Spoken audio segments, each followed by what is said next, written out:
tao akong hindi nasagot dun sa small claims. Yung mga nag-comment, yung paano yung ganito, paano yung ganyan. Ngayon, i-explain ko sa inyo yung mismong karanasan ko sa buong nangyari dito sa small claims. Magmula barangay hanggang korte. So dahil dyan, nagkalkal na tayo ng mga papeles. Ayan. Nagkalkal na tayo para pa-specific sa mga tao, yung mismo naging karanasan natin, buong kwento dito sa small claims. Although maraming laps na nangyari sa mga tao, ni 1% ay walang nag-success dito sa small claims na to.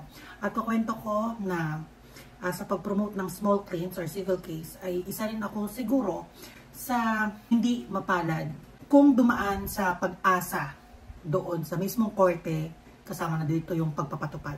So 2019, merong nagkaroon ng utang sa akin. Hindi ko na babanggitin yung pangalan ha. May isang taong umutang sa akin, paggagamitan.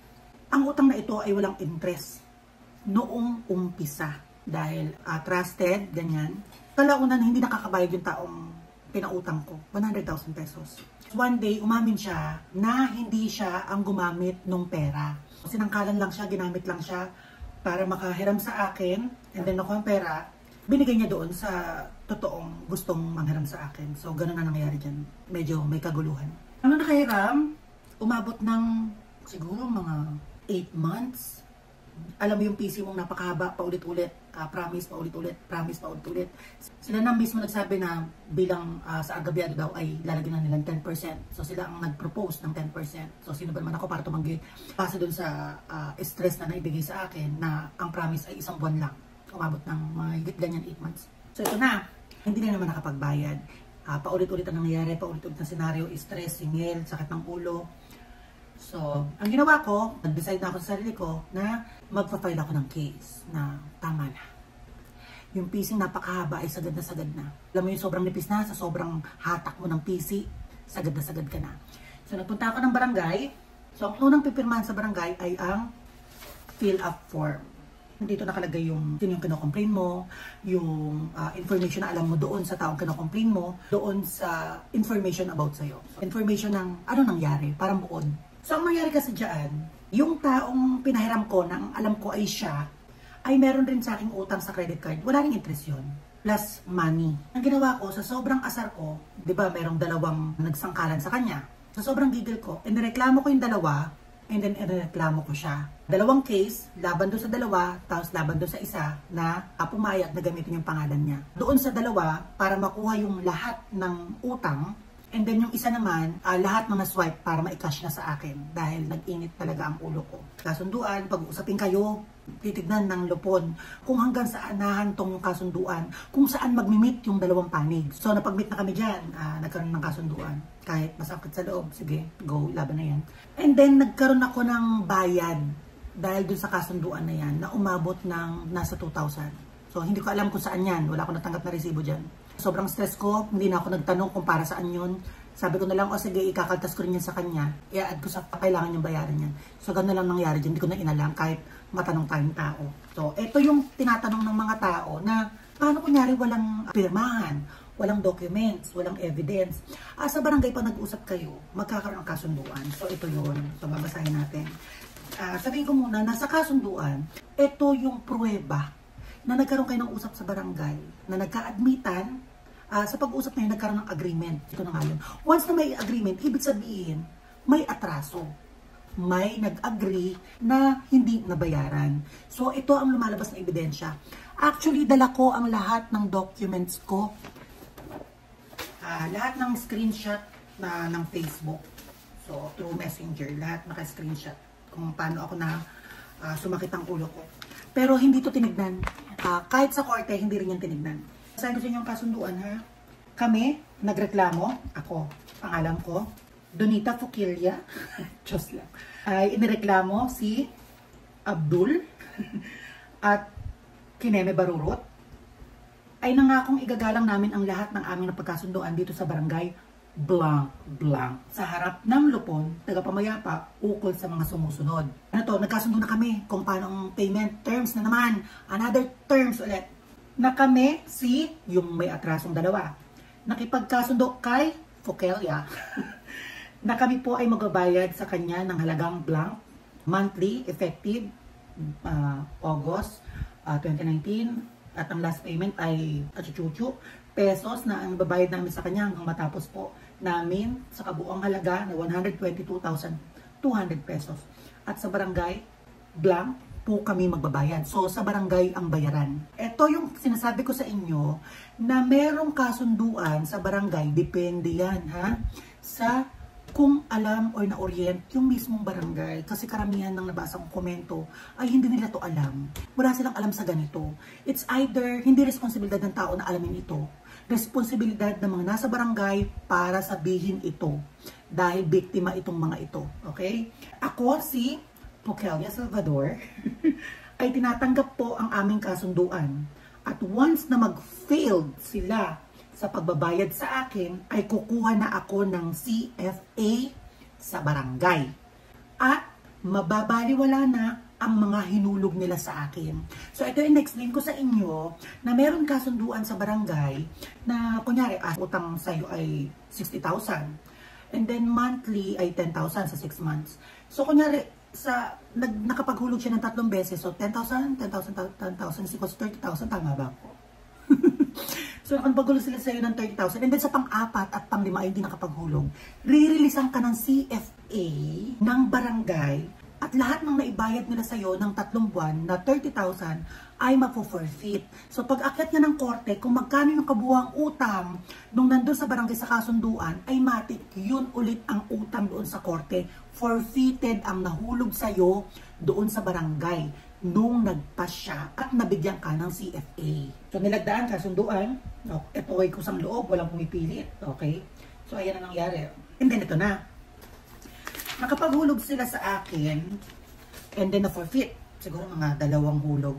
Hindi ko natanda kung magkano ang nahulog. So, na-forfeit yun. So, umakyat ng korte, nag-back to zero. Yung isang kinasuhan ko na may utang lang naman sa credit card na guarantor, na trusted ko naman siya. Actually, tao siyang may pera. Trusted ko, pero nadamay dahil sa mga taong mapang-abuso. So, anong nangyari dyan? Hindi na naman nakapaghulog. So, natapos yung terms namin, nareleasean ako ng CFA, back to zero, punta naman ako ngayon sa judicial. Dito sa may City Hall ng Caloocan. Kaya Caloocan dyan sa may 11th Ave. Kasi taga Caloocan ang aking nirereklamo. Nung nag-file ako dito sa judicial, ang dala ko ay itong kasunduan, itong CFA na Certificate to File Action, and then demand letter. Demand letter, ano to eh? Demand mo. Ito yung gusto mo. Ito yung gusto mong mangyari. Dapat itong demand letter pinapadala sa kanila. Sama-sama na siyang lahat. Pati yung sa isa, yung guarantor na trusted ko naman pero nadamay lang. Ang nangyari, 2 ang finailan ko ng small claims. Yung 2 at saka yung isang guarantor. Ito ang mga papeles. Every case, kunyari, ang nirereklamo nyo ay 3 tao. Pagsama-samahin nyo na sa isang kaso para isang bayaran ng isang process. Pag pinag-isa-isa nyo pa kasi yan, pagdating ng korte, ay isa-isa rin ang bayad. Isa-isa ang sampa ng kaso. So, mas maganda, magkakasama na sila ng lahat. Pwede yon. Ganyan yung nangyari sa akin. Itong kinasuhan na ito yung 2 tao. So, after ko mag-file, so bayaran ko na, on process na, magpapadala ngayon ng letter sa both side. Sa nagreklamo at inireklamo. Ang letter ay babagsak sa kanya-kanyang bahay. And then, itong isa, yung nag-guarantor, yan kasi ay may pera.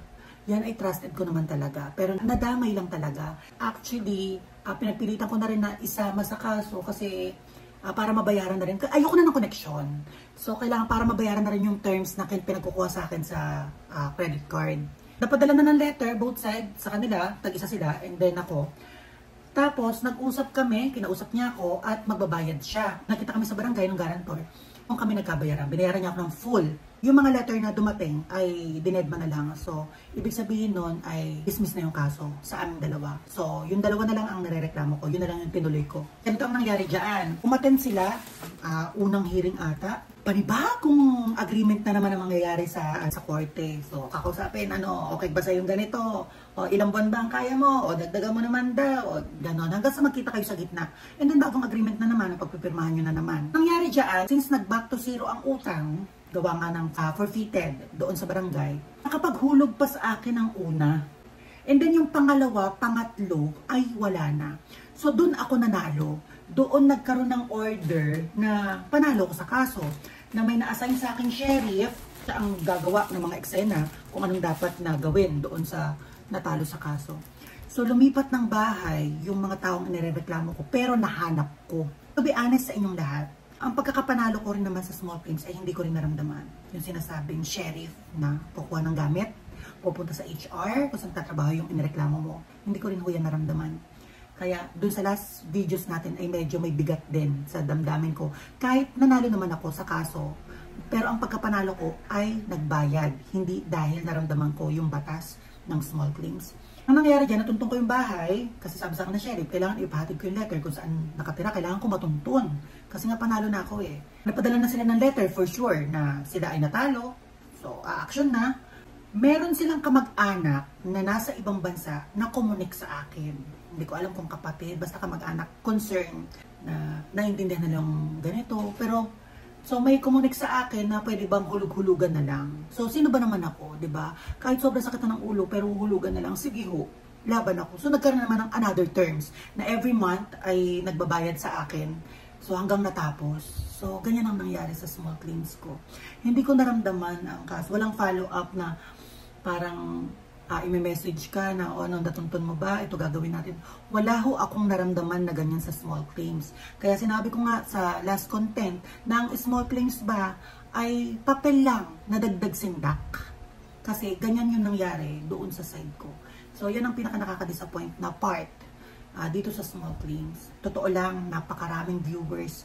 Almost 200k na ang nanood ng small claims. Iba pa yung ibang content.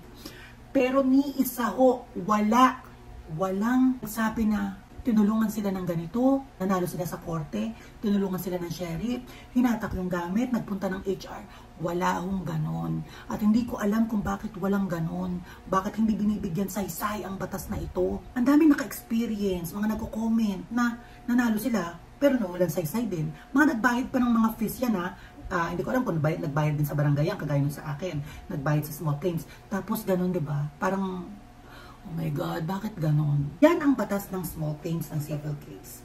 Nakakapanghinayang no batas, pero parang utot na tapos mong maamoy, dead man na lang. So, ganyan ang experience natin sa small claims. Yan ang pinakakabuuan. Ano po ang final na content natin dyan sa small claims? Small claims, disappointment na law. Nakaka-disappointed talaga. Sana merong isang tao na mag-comment na ito ang nangyari sa akin sa small claims at proud na proud sa batas na yan, sa batas sa civil case na yan, na ito ang ginawa ng sheriff, ito ang ginawa ng korte, ito ang auction na nangyari at nabayaran ako. Korte ang nagbayad sa akin nung may nakolekta sa taong napatunayang nagkasala. Sana may isang tao lang para kahit papaano ay mabuhayan tayo na may pag-asa pa pala ang batas na small claims. So, ang advice ko sa inyo, itigil nyo na ang pagpapautang ninyo. At once na nagpautang kayo, lagi nyong i-mindset sa isip nyo na hindi na babalik. Bonus na lang kung bumalik. At sa ganon, mapag-isipan mo muna kung magpapahiram ka o hindi. At sa mga gustong magpautang, tapos malalakihan, advice ko sa inyo na magkaroon ng agreement, and then bago kayo magpautang, kuhanin nyo muna ng checking account yung taong uutang sa inyo ng malaki. And then magpa-release muna kayo ng post-dated check. Para sa ganon, ang kaso na small claims, dapat na hindi naman ramdam ng mga tao, ay kahit papaano ay may aakyat sa estafa or criminal case. So yun lang. Thank you so much.